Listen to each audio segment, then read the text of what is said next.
दोस्तों, ज़िंदगी में चीज़ें और हालात हमेशा एक से नहीं रहते।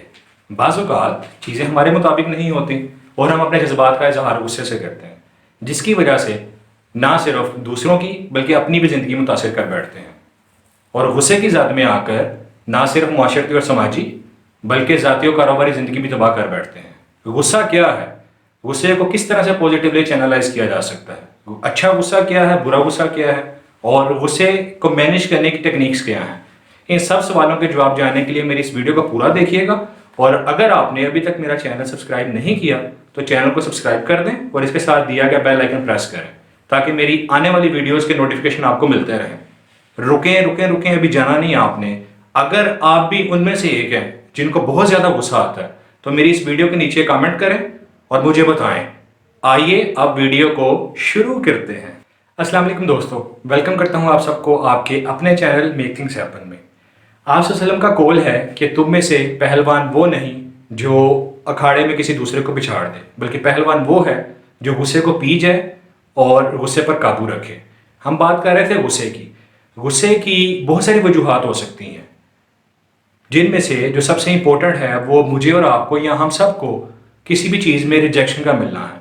अब रिजेक्शन जो है वो किसी भी किस्म की हो सकती है। आपको रिजेक्शन किसी इंटरव्यू में मिल सकती है, आपको रिजेक्शन समटाइम्स फैमिली रिलेशनशिप में मिलती है, या कभी कभी हम मोहब्बत में भी तो दिल हार बैठते हैं।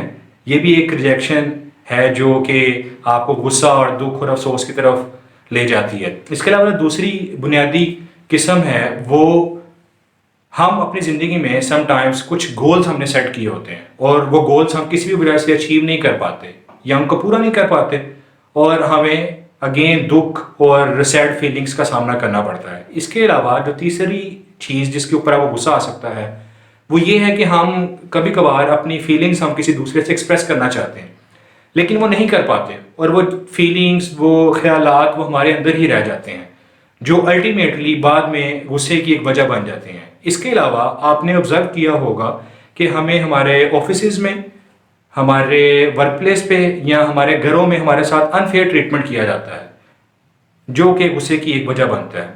इसके अलावा एक और बड़ी अहम किस्म जो मुझे लगता है या जो मेरी अभी तक की ऑब्जर्वेशन या रिसर्च है वो ये है कि जब आपको कोई ऐसा क्वेश्चन किया जाए जो आपको नागवार गुजरे या किसी की भी तरफ से आपको अगर थ्रेटन किया जाता है या कोई धमकी दी जाती है तो that also lead to anger. इसकी वजह से भी आप बात कर लेते हैं टाइप्स ऑफ एंगर की। गुस्से की कितनी किस्म हो सकती हैं, गुड एंगर क्या है, बैड एंगर क्या है, गुस्से को किस तरह से पॉजिटिवली चैनलाइज कर सकते हैं।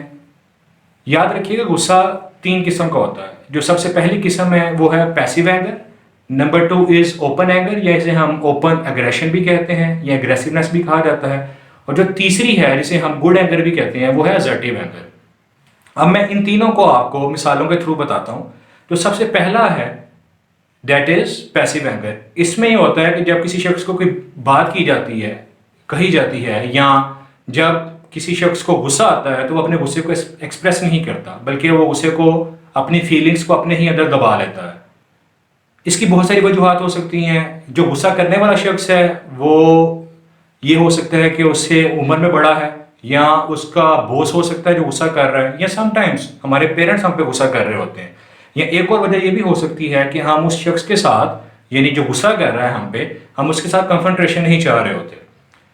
जब आप पैसिव एंगर में अपनी फीलिंग्स अंदर ही अंदर आप समोए जाते हैं, इकट्ठे करते चले जाते हैं, तो ये एक ऐसा वक्त आता है जब आप एक्सप्लोड कर जाते हैं। तो याद रखिएगा इसका सोल्यूशन ये है, आपके पास 2 तरीके होते हैं। You have got 2 options. Number 1 कि आप उस वक्त या तो आप रिएक्ट करें या आप रिस्पॉन्ड करें। जो रिएक्शन है वो नेगेटिव समझा जाता है, वो अच्छा नहीं समझा जाता, और जो रिस्पॉन्ड है वो अच्छा होता है। मसलन अगर आपको किसी शख्स पर गुस्सा आया है तो रिएक्शन ये है कि आप उसको उठ के उसको थप्पड़ मार दें, और ऑब्वियसली जब आप ऐसा करेंगे तो वो चीज़, वो बात बढ़ जाएगी। और रिस्पॉन्ड ये है कि आप उसको पॉजिटिव तरीके से अपनी बात उसको कन्वे करते हैं, आप उसको अपना मैसेज बता देते हैं कि आपने ये बात कही जो मुझे अच्छी नहीं लगी, कोशिश कीजिएगा कि आप आगे से मेरे साथ इस तरह से बात ना करें। ये था पैसिव एंगर। दोस्तों, गुस्से की जो दूसरी किस्म है उसे हम ओपन एंगर कहते हैं या उसे ओपन एग्रेशन भी कहा जाता है, और कुछ स्टडीज़ में इसे ओपन एग्रेसिवनेस लिखा गया है। इस किस्म में जब किसी शख्स को गुस्सा आता है तो वो फिजिकल और वर्बल अब्यूज पे उतर आता है, वो दूसरों को मारना शुरू कर देता है या गालियां देना शुरू कर देता है।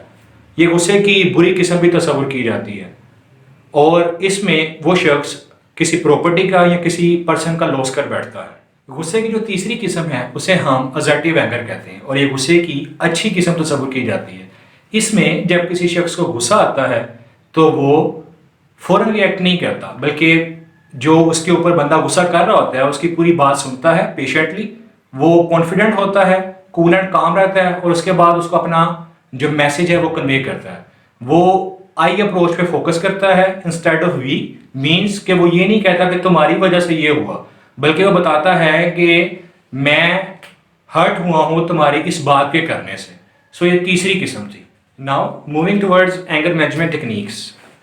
हमें जब भी गुस्सा आता है और गुस्से की शिद्दत चाहे कम हो या ज़्यादा हो, गुस्से को कंट्रोल करना मुश्किल हो जाता है। मैं भी आपके साथ कुछ ऐसे टिप्स एंड ट्रिक्स और कुछ फैक्टर्स शेयर करूंगा। अगर आप अपनी लाइफ में उसके ऊपर अमल करना शुरू कर दें तो आपकी ज़िंदगी से गुस्सा बड़ी हद तक ख़त्म हो जाएगा। अपनी बात का आगाज़ मैं आप सल्लल्लाहु अलैहि वसल्लम के कौल से करूँगा।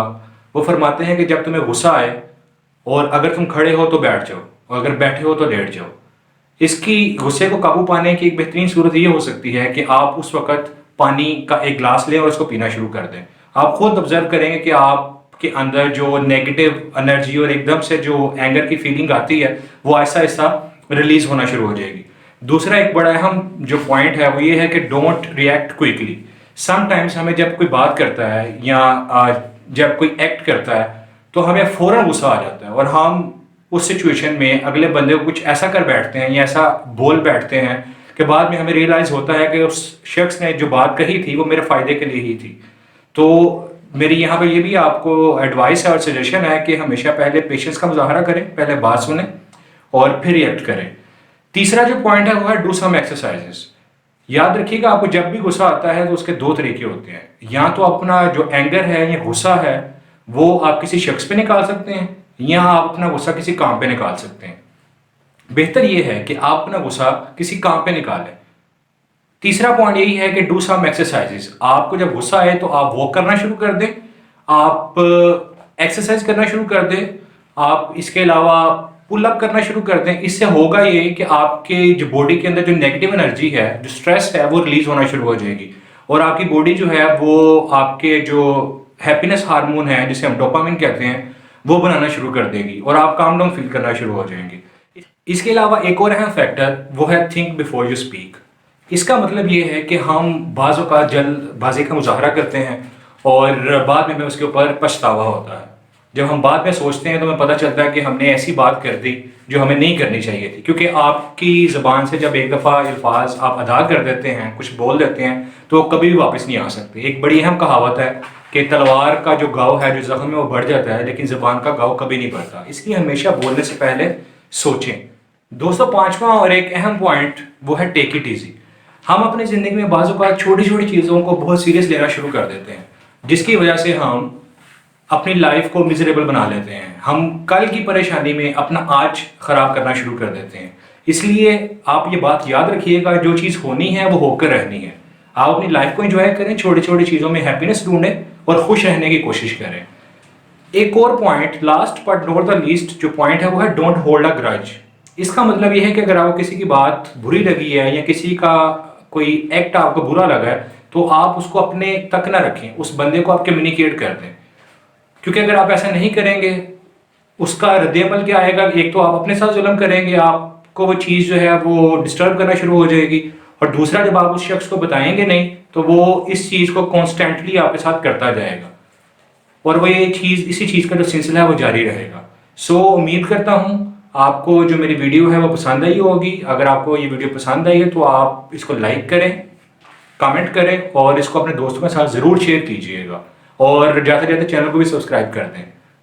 मिलते हैं फिर एक ऐसी वीडियो के साथ। अल्लाह हाफिज़।